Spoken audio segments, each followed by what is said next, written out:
आज मैं आपको जो सत्संग शेयर करने वाली हूँ वो मेरा रिसेंटली तभी का सत्संग है जब गुरुजी ने मुझे अपने साथ जोड़ा था। तो कैसे गुरुजी ने मुझे अपना बड़ा स्वरूप दिलवाया, क्योंकि ये शायद कहीं ना कहीं हर किसी की एक इच्छा होती है कि हम अगर गुरुजी के साथ जुड़ रहे हैं तो हमारे घर में भी एक बड़ा स्वरूप हो। डजंट मैटर कि छोटा है बड़ा है, बट एक इच्छा रहती है, क्योंकि जो गुरुजी की पावर है ना वो छोटे स्वरूप से कम है ना बड़े में कम है। अगर एक लॉकेट भी आपके घर में है तो उसमें भी वही पावर है जो कि एक बड़े स्वरूप में है, बट एक इच्छा रहती है कि हाँ एक बड़ा स्वरूप होना चाहिए घर में। तो मुझे वो बड़ा स्वरूप कैसे मिला आज मैं आपको बताती हूँ, क्योंकि ये भी बहुत ही ज़्यादा ऐसी कंडीशन से मुझे मिला कि मैंने कभी सोचा नहीं था कि मेरे घर में गुरुजी का बड़ा स्वरूप आएगा। तो जब मेरे को गुरुजी ने फर्स्ट टाइम 2017 में अपने दरबार बुलाया तो मेरे अंकल तब हमारे साथ नहीं थे, क्योंकि मैं वेकेशंस पे घर गई थी। तब अंकल हमारे साथ नहीं थे। आंटी अंकल शायद अटेंडेंस लगने में थोड़ा सा देर लग रही है, प्लीज जय गुरुजी लिखकर अपनी अपनी अटेंडेंस दीजिए ना गुरुजी को। क्या आप सब ऑनलाइन हैं? तो गुरुजी ने मेरे को बुलाना था द्वारा जल्दी जल्दी, इसलिए उन्होंने एक ऐसा चमत्कार करा कि वेकेशंस में मेरे हस्बैंड आए, हम लोगों को लेने आए थे। तो हमारा प्लानिंग बना घूमने जाने का, वैष्णो देवी एंड मनाली का। तो हम लोग घूमने गए, मैं अपने पेरेंट्स के संग गई। तो बीच में मेरे बुआ का घर है पंजाब में, तो हमने कहा चलिए आज उनको भी हम लोग सरप्राइज देते हैं। जय गुरु जी संगत जी, जय गुरु जी। तो उनको हम सरप्राइज देते हैं। तो हम लोगों ने वहीं पे हम लोग वहाँ गए और हमने बुआ को सरप्राइज दिया कि हम लोग ऐसे ऐसे वैष्णो देवी जा रहे थे, तो हमने सोचा आपसे मिलते हुए चलते हैं। तो हम लोग गए, तो आफ्टर लंच सब ठीक ठाक था, कुछ भी ऐसा नहीं था। लंच वगैरह किया, बट आफ्टर लंच मेरे हस्बैंड की तबीयत खराब होना स्टार्ट हो गई, उनको पेन स्टार्ट हो गया। तो पेन धीरे धीरे धीरे बढ़ा, फिर वो इवनिंग तक बहुत ज़्यादा हो गया, क्योंकि हमने लंच के बाद आफ्टर लंच अमृतसर जाना था। अब वो पेन इतना ज़्यादा हो गया कि वहाँ क्लिनिक पे दिखाया, पेन किलर्स लगवाए उनको, बट उनको कहीं आराम नहीं था। बट शाम को 7 से 8 बजते उनको वो पेन इतना ज़्यादा हो गया कि वो बिल्कुल बर्दाश्त करने से भी बाहर हो गया और हम लोग को उनको एडमिट कराना पड़ा वहाँ पर। तो वहाँ भी डॉक्टर्स से जितने भी पेन किलर्स हो सकते थे उनको दिए, बट उनको 1% भी आराम नहीं आ रहा था, वो सिर्फ तड़प रहे थे दर्द के मारे। और हमें समझ नहीं आ रहा था कि क्या हो गया है, क्या ऐसा गलत खा लिया है जिसकी वजह से इनको इतना ज़बरदस्त इन्फेक्शन हो गया। क्योंकि लंच में जो भी था वो सब हमने भी खाया और उन्होंने भी वही चीज़ खाई। तो ऐसा कुछ लग ही नहीं रहा था कि ऐसा क्या इनके संग हो गया। और अच्छे खासे हम तो घूमने जा रहे थे, अचानक इनके संग ऐसी क्या चीज़ हो गई। आप उनको जब हॉस्पिटल एडमिट कराया तो उनको बहुत ही ज़्यादा दर्द था। तो हम लोग मैया को शुरू से ही बहुत मानते हैं। तो मैं बार बार मैया से अरदासें कर रही कि मैया प्लीज़ आप इनको ठीक करो, हम तो आपके दरबार आ रहे थे और बीच में ही ऐसा हो गया, ऐसा क्यों हो गया मैया, आप प्लीज़ इनको ठीक करो, ये इतना दर्द में तड़प रहे हैं, कोई पेन किलर्स काम नहीं कर रहे हैं। और कुछ भी नहीं समझ आ रहा था उस टाइम कि हम लोग क्या करें क्या नहीं करें, इनको कौन से बड़े हॉस्पिटल में दोबारा से एडमिट कराएं। माँ पापा भी बहुत ज़्यादा टेंस हो गए कि अच्छे के लिए निकले थे और एकदम से ये क्या चीज़ हो गई। फिर उसके बाद हुआ ये, बहुत ही ज़्यादा टाइम निकल गया, 1 से 2 घंटे मेरे हस्बैंड बहुत ज़्यादा दर्द में रहे। तो हम लोग बहुत टेंशन में आ गए थे कि अब क्या होगा, क्योंकि कुछ समझ में नहीं आ रहा। सारे पेन किलर्स डॉक्टर भी देखे हो गए कि पेन क्यों नहीं आ रहा हमारा। तो एकदम से मेरे मन में कहते ना, गुरु जी ने जब आपसे जो काम करवाना है ना वो उसी समय होना है, आप चाहे कुछ भी कर लीजिए वो नहीं होगा। उनकी जब तक रजा नहीं होगी पत्ता भी नहीं हिल सकता है।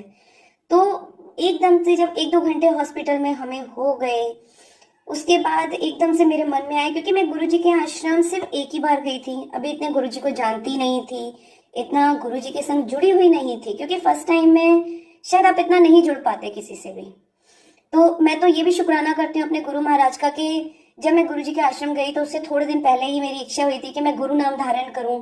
तो गुरुजी ने मेरी इतनी जल्दी अर्ज सुनी कि मुझे एक संपूर्ण गुरु की प्राप्ति हुई, पूर्ण गुरु की प्राप्ति हुई, गुरुजी ने मुझे अपना बनाया। तो उसके बाद मेरे मुंह से अचानक ही सडनली ऐसे ही निकला अंदर से कि गुरुजी इनको ठीक कर दो।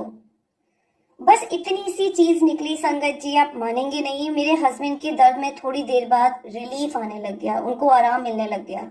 जो दर्द 4 से 5 घंटे हो गए थे उनको, हम देख रहे थे कि वो दर्द कैसे इनका ठीक होगा, क्या होगा। बट जैसे ही मैंने गुरुजी को आवाज लगाई कि गुरुजी इनको आप ठीक कर दो, इनको क्या हो गया है, वैसे ही उनका दर्द धीरे धीरे धीरे धीरे धीरे धीरे ठीक होने लगा। और मेरे हस्बैंड ने मेरे को आधे घंटे बाद बोला कि अब मुना मुझे रिलीफ मिल रहा है और मुझे अब नींद आ रही है, क्योंकि उनको इतने हैवी डोज पेन किलर्स दिए गए थे कि नेचुरल है कि जब वो रिलीफ मिलेगा तो नींद तो आनी ही थी। तो उसके बाद उन्होंने कहा मैं सोऊंगा, तो मैंने कहा ठीक है आप सो जाइए। वो सोए, जब वो ठीक हुए हम वापस आए दिल्ली। जब आए वापस भैया के घर, तो फिर मैंने इनको बोला कि एक बार गुरुजी का शुक्राना करने हमें जाना है। तो इन्होंने कहा ठीक है चलते हैं। तो मंडे का दिन था, मंडे के दिन हम लोग गए, तो वहां पे हमें उस दिन मठी प्रसाद और चाय प्रसाद मिला। तो मेरे हस्बैंड ने बोला कि मुझे तो हैवी चीजें खाने को मना किया गया है, तो मैं कैसे ये मठी प्रसाद खाऊं। तो मैंने कहा नहीं, ये गुरु जी की ब्लेसिंग्स हैं, आप खा लीजिए, आपको कुछ भी नहीं होगा। क्योंकि जो परेशानी हमारे ऊपर आई थी, शायद गुरु महाराज ने वो परेशानी हमारी टाल दी है। अब कुछ नहीं है आपको, आप खा लीजिए। तो मैंने एक चीज देखी, क्योंकि जैसे मैंने आपको बताया उस समय मैं नई नई थी गुरु जी के आश्रम में, मुझे नहीं पता था कि कहाँ से स्वरूप मिलते हैं, कैसे स्वरूप होते हैं। तो लोगों के हाथ में देख रही थी कि किसी के हाथ में बहुत बड़ा स्वरूप था, किसी के हाथ में छोटा स्वरूप था। तो एक मन में अंदर क्यूरियोसिटी उठी कि यार मुझे भी स्वरूप लेना है, तो मैं कहाँ से लूँ। तो मैंने एक अंकल से वहां पूछा, मैं कहा अंकल स्वरूप कहाँ मिलते हैं। उन्होंने कहा ऐसे आप बाहर चले जाइए आंटी, तो आपको यहाँ स्वरूप मिल जाएगा। क्योंकि उस टाइम थोड़ा सा अलग सा लगता था कि सब आंटी अंकल छोटे से बड़े तक बोल रहे हैं, नया नया था। तो मुझे उन्होंने बोला, तो उस टाइम पे 2017 में क्या टोकन वाला जो आज चलता है कि आपको जो चाहिए उसके लिए आपको टोकन या कोई चीज मिल जाती है, उससे आंटी आपको अंदर, आंटी अंकल जो भी सेवादार बैठे होते हैं वो आपको दे देते हैं। बट उस टाइम पे ऐसा नहीं था। तो उस टाइम मेरे को गुरुजी का, मैं लाइन में लगी तो गुरुजी का मुझे छोटा सा येलो चोले में स्वरूप और उसमें ही पीछे चरण लगे हुए थे, तो वो मुझे मिले। अब मैं वो गुरुजी का स्वरूप और चरण लेकर घर पे आ गई। पर उस टाइम भी आपको संगत जी मैं बताना चाहूंगी कि शायद वो बिलीव अभी भी नहीं आ पा रहा था। अब क्यों नहीं आ पा रहा था ये मुझे नहीं पता। तो मैंने गुरु जी का स्वरूप पूजा घर में रखा अपने। तो मैंने कुछ फ्रेम वगैरह नहीं कराया, ऐसे ही पूजा घर में उनका स्वरूप रख दिया। बीच में हमारे घर में 2 बार उसी मंदिर में आग लगी। अब वो क्यों लगी, किस लिए लगी, हमें नहीं पता। मैं तब स्कूल में एज ए प्रिंसिपल जॉब करती थी, तो मैं स्कूल में थी, तो मेरी मदर इन लॉ का फोन आया कि मैंने दीपक जलाया था और मैच स्टिक की स्टिक को जोत की संग लगा दी, क्योंकि वो घी में बहुत अनबैलेंस हो रही थी, तो मैंने वो लगा दिया था। तो वो पता नहीं कैसे वो मैच स्टिक नीचे गिरी, क्या हुआ, और मंदिर में आग लग गई। और गुरु जी के स्वरूप पे आज तक नहीं आई संगत जी। और ये एक बार नहीं, हमारे संग ये चीज 2 बार हुई। तो उसके थोड़े समय बाद मेरे मम्मा पापा आए मेरे से मिलने। तो उन्होंने मुझे बोला कि आपने स्वरूप रखा हुआ है, तो इस स्वरूप के नीचे ही जस्ट गुरु जी के चरण भी एक ही फ्रेम में फ्रेम करवा लो आप। तो मैंने कहा ठीक है ऐसे ही कर लेते हैं। मैं फ्रेम करवाने के लिए मार्केट गई। वहां मार्केट में भी आप देखिए गुरुजी का चमत्कार के जिसको जिससे मिलाना होता है, जिस सेवादार को जिससे मिलाना होता है वो उसी से मिलवाते हैं। तो मैं जब फ्रेम करवाने गई गुरुजी का, तो मैंने उन भैया को बोला, मैंने कहा भैया ये गुरुजी का स्वरूप है और इन्हीं के नीचे ही बस यहाँ पे चरण लगा के आप पूरा एक ही फ्रेम कर दीजिए। तो उन्होंने कहा ये कहाँ के गुरुजी हैं, ये कैसे हैं। तो मैंने कहा ये दिल्ली में है गुरुजी।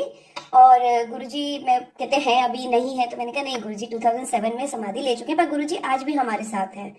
तो उन्होंने कहा अच्छा। कहते हैं एक और आती है दीदी, वो बहुत ही ज्यादा क्रेजी है गुरुजी के लिए। तो मैंने कहा कैसे, क्योंकि मैं भी इतनी संगत को वहां जानती भी नहीं थी और मुझे ये भी नहीं पता था कि हमारे भोपाल में सत्संग भी होते हैं। तो मैंने कहा कि कैसे, कि उन्होंने ना बहुत बड़े बड़े 2-3 स्वरूप हैं गुरु जी के ही, वो मेरे से फ्रेम कराए हैं। और उन्होंने अभी नई गाड़ी खरीदी है, तो गाड़ी खरीदी है उसके लिए भी उन्होंने मेरे से एक स्वरूप बनवाया है। तो आप लेना चाहोगे, क्योंकि उनके पास एक स्वरूप फ्री है, मतलब फ्री का मीन्स एक स्वरूप उनके पास एक्स्ट्रा था। तो अगर आपको लेना है तो मैं आपको नंबर दे देता हूँ। तो मैंने उनको बोला, मैंने कहा भैया अभी तो मैं एक छोटा स्वरूप लेकर आई हूँ, पता नहीं मेरे परिवार वाले इसको मानेंगे कि नहीं मानेंगे, पूजा पाठ करने नहीं देंगे मुझे गुरु जी की। तो अभी आप रुक जाओ, पर मुझे उन आंटी का नंबर दे दीजिए आप। उन्होंने मेरे को उनका नंबर दिया। तो 1-2 महीने ऐसे ही निकले, कोई इतना ध्यान नहीं दिया मैंने उस नंबर पे, क्योंकि अभी मेहर थी नहीं मेरी तरफ। तो वही स्वरूप मैंने गुरु जी का लगाया मंदिर में और उसी की ही पूजा हमारे यहाँ होती थी। फिर तो धीरे धीरे देखा कि हाँ अब पूरी फैमिली गुरु जी को मानने लगी है, बच्चे, इन लॉज, हस्बैंड, सब गुरु जी को मानते हैं। तो तब थोड़ा सा क्यूरियोसिटी उठी कि अब ना मैं बड़ा स्वरूप ले सकती हूँ। बट ये नहीं पता था कि वो आंटी जिनका नंबर मेरे पास है वो उनसे मैं मिल चुकी हूँ कि नहीं मिली, क्योंकि मेरे को सत्संग भी अब धीरे धीरे मिलना स्टार्ट हो गए थे, पता चल गया था कि सत्संग कहाँ होते हैं, क्या होता है। तो गुरुजी के फिर मैं उनका अप्रैल में मेरे इन लॉज की एनिवर्सरी थी। तो एनिवर्सरी के टाइम में मैंने सोचा ये आंटी मेरे को पता नहीं कभी सत्संग में मिली हैं नहीं मिली, पर मैं ना इनको आज देखती हूँ मैसेज करके कि क्या पता वो आ जाए सत्संग में और मैं उनसे मिल लूँ। तो मैंने उनको मैसेज किया, मैंने कहा जय गुरु जी आंटी जी, ये हमारे घर में सत्संग है तो आप प्लीज आइएगा। तो वो थोड़ा सा शॉक हो गई कि मेरा नंबर इनके पास कहाँ से है। तो उनका मेरे पास मैसेज आया कि आंटी मैं अब दिल्ली में हूँ, क्योंकि मुझे नहीं पता था कि वो यहाँ की बिटिया है और उनकी शादी हो गई है तो वो अब दिल्ली चले गए हैं। तो उन्होंने कहा आंटी मैं अब दिल्ली में हूँ। तो वो कहती हैं आपको नंबर किसने दिया मेरा। मैंने कहा ऐसे ऐसे मैं फोटो फ्रेम करवाने गई थी गुरुजी का, तो उन्होंने बोला कि उनके पास एक गुरुजी का स्वरूप बड़ा है, अगर आपको लेना हो तो आप बता दीजिएगा। तो हमारी ये सब बातें सिर्फ व्हाट्सएप चैटिंग पे हो रही थी, सिर्फ व्हाट्सएप चल रहा था हमारा, हम मिले आज तक भी नहीं है एक दूसरे से। तो सिर्फ हमारी तब व्हाट्सएप पे ही बातें चल रही थी। तो उन्होंने कहा ठीक है आंटी, ये गुरुजी का जो है आपका स्वरूप का है, तो मैं ये सेवा मेरी रही। तो मैंने कहा ठीक है। और उन दिनों में मैंने सिर्फ एक गुरु जी का स्वरूप तो बहुत देखे थे, पर हमारे घर जब फर्स्ट सत्संग हुआ था और सेकंड सत्संग हुआ तो गुरु जी का ब्लैक चोले का स्वरूप आया था, और मेरे मन में अंदर ही अंदर कहीं ना कहीं था कि मुझे ब्लैक चोले वाला स्वरूप ही चाहिए। पर गुरु जी जानी जान, गुरु जी ने ही देना है कौन सा स्वरूप देना कौन सा नहीं देना। तो अगेन फिर से मई आया, तो वो आंटी अपने घर आई और उनका मेरे पास मैसेज आया कि आंटी मैं आपकी सेवा ले आई हूँ। तो मैंने कहा अच्छा आज आप गुरुजी का स्वरूप ले आए हैं। तो कहती है हाँ मैं कहाँ दूँ और आप बता दीजिए मुझे कहाँ मिलेंगे। तो मैंने कहा आंटी मैं तो वेकेशंस पे घर आई हुई हूँ, मैं घर पे नहीं हूँ, पर मेरे अंकल आपसे ले लेंगे। तो उन्होंने बोला कि आंटी आप ऐसे करिए कि मेरा भी जाने का हो रहा है, मेरे को भी वापस दिल्ली जाना है, तो ये जो भैया से आपकी बात हुई थी जो फोटो फ्रेम करते हैं, मैं उन्हीं की शॉप पे स्वरूप दे देती हूँ, आप अंकल को बोलिएगा ले लेंगे। तो मैंने कहा ठीक है आप ऐसे कर लीजिएगा। तो मेरे हस्बैंड अंकल का फोन आया मेरे पास, तो मैंने उनको बोला कि ऐसे ऐसे गुरुजी का स्वरूप आ गया, आप अभी जाओ और लेकर आओ। तो उन्होंने कहा किसने दिया, मैंने उनको फिर सारा बताया। मैं कैसे ऐसे एक आंटी हैं दिल्ली में रहते हैं, उनको ये स्वरूप गुरुजी ने सेवा के तौर पे बोला था, तो आ गया वो स्वरूप, तो आप ले आइए। तो दोपहर का टाइम था, ऐसे 12 बजे का 1 बजे का। तो वो गए, तो उन्होंने वहां से स्वरूप लिया और मेरे को फोन आया कि ये सॉरी ये स्वरूप के इतने पैसे मांग रहे हैं भैया इसको फ्रेम करने के। तो मुझे बड़ा स्ट्रेंज लगा, यार इतना कौन सा बड़ा स्वरूप है जो इतने सारे पैसे मांग रहे हैं भैया। तो उन्होंने कहा अच्छा तुम 1 मिनट रुको, मैं तुम्हें स्वरूप की पिक खींच के भेजता हूँ। तो मैंने कहा ठीक है। उन्होंने पूरा स्वरूप खोला, उसको ओपन किया और उसकी पिक खींच के मेरे को भेजी। संगत जी आप बिलीव नहीं करेंगे, उस स्वरूप में, क्योंकि वो येलो चोले का ही स्वरूप था, और उस चोले में उस स्वरूप में सन की रेजेस से, क्योंकि सन की रेजेस आ रही थी शॉप पर, सन की रेजेस से पूरे गुरु जी के स्वरूप पे ओम बने हुए थे। तो जैसे ही मेरे हस्बैंड ने मेरे को भेजा तो मैंने देखा कि उस पे ओम बने हुए हैं। तो मैंने उस पे सर्कल करके फटाफट अपने हस्बैंड अंकल को भेजा। मैं कहा देखिए इस पे कितने सारे ओम है, और उन आंटी को भी भेजा। तो जब उन आंटी को मैंने वो स्वरूप भेजा कि आप देखिए ये इस पे सन रेज से इतने सारे ओम बन गए हैं स्वरूप पे, तो उन आंटी को, मेरे को तो 1 या 2 दिखे और उन आंटी को बहुत सारे ओम दिखे उस पे। तो उन्होंने मुझे बहुत ज्यादा हाईलाइटेड करके भेजा कि आंटी देखिए इसमें 1 या 2 ओम नहीं है, इसमें बहुत सारे ओम हैं। तो आप संगत जी मानिए कि वो सन रेजेस से उसमें ओम कैसे बने। तो ये गुरु जी का ही चमत्कार है ना, क्योंकि हमारे गुरु जी की महिमा इतनी बड़ी है, इतनी बड़ी है कि हम तो उसका गुणगान भी नहीं कर सकते हैं, हम तो बोलने के काबिल भी नहीं है शायद, तो गुणगान करने की तो बात ही नहीं रही। तो ऐसे मेरे घर में वो गुरु जी का स्वरूप आया, उसको फ्रेम करवाया, क्योंकि वो आंटी ने मुझे बोला कि आंटी ये बहुत ब्लेस स्वरूप आपके घर में आया है जो आपको इतनी ब्लेसिंग सभी से ही दे रहा है, तो आप ये स्वरूप को कहीं इधर उधर मत करिएगा, आप प्लीज इसको फ्रेम जरूर कराइएगा। मैं कहा हाँ इसको मैं फ्रेम करवाऊंगी और यही सत्संग में लगेगा। फिर उसके बाद जब हमारे यहाँ सत्संग हुआ तो यही गुरु जी का स्वरूप येलो चोले वाला लगा हुआ था, और कई आंटियों को सत्संग के दौरान उसमें गुरु जी के साक्षात दर्शन हुए। क्योंकि अभी हमारी वो आंखें नहीं है कि हमें गुरु जी के साक्षात दर्शन हो, बट उन आंटियों को उसमें गुरु जी के साक्षात दर्शन हुए। और उस दिन उस स्वरूप में आप मानिए इतना तेज था, इतना तेज था कि गुरु जी के चीज बिल्कुल रेड हो गए थे। तो शुक्राना है मेरे उस मालिक का, मेरे उस रब का, कि उन्होंने इतनी मेहर करी हम लोगों पे, इतनी ब्लेसिंग्स दी हम पर। क्योंकि कल मैं एक आर्टिकल पढ़ रही थी तो उसमें ये लिखा हुआ था, क्योंकि जैसे कई संगत होती है जो सत्संग शेयर करने में, बताने में, बोलने में थोड़ा सा हिचकिचा जाती है, तो उसमें यही लिखा हुआ था कि अगर आप गुरु जी का नाम बोलते हैं, आप सत्संग करते हैं, आप सत्संग लिखते हैं, सुनते हैं, मतलब किसी भी थ्रू आप गुरु जी का नाम लेते हैं, तो आप गुरु जी के चरणों में अपनी हाजिरी लगाते हैं। तो हाजिरी से बड़ी चीज तो कोई भी नहीं है कि हम अपनी हाजिरी लगा रहे हैं गुरु जी के सामने। तो गुरु जी का सत्संग करने में कभी भी प्लीज मत हिचकिचाया करिए, क्योंकि जो हमें इतनी ब्लेसिंग्स दे रहे हैं, जिनका आशीर्वाद हमारे सर पर है आज, हम उन्हीं के गुणगान नहीं कर सकते? क्योंकि हमारे हस्बैंड अंकल हुए, कोई भी हमारे ब्रदर अंकल हुए, इन लॉज हुए, माँ पापा हुए, हमारे कोई भी रिलेटिव हुए, हमें जरा सा कुछ देते हैं तो हम कितना कुछ गा बैठते हैं, व्हाट्सएप पे एक एक को भेजते हैं, देखिए मेरे को ये गिफ्ट मिला, मेरे को ये मिला। वो तो हमारे गुरु महाराज हैं, हम क्यों उनका गुणगान नहीं कर सकते हैं? वो तो शायद हमारी जिंदगी संभाले बैठे हैं। क्योंकि हमें नहीं पता कि हमारे संग रोज कितने सत्संग होते हैं, कुछ सत्संग समझ में आते हैं, कुछ नहीं आते, पर हो रहे होते हैं। क्योंकि जैसे मैंने आपको लास्ट सत्संग में बताया था कि गुरुजी ने हमें गाड़ी ब्लेस करी थी।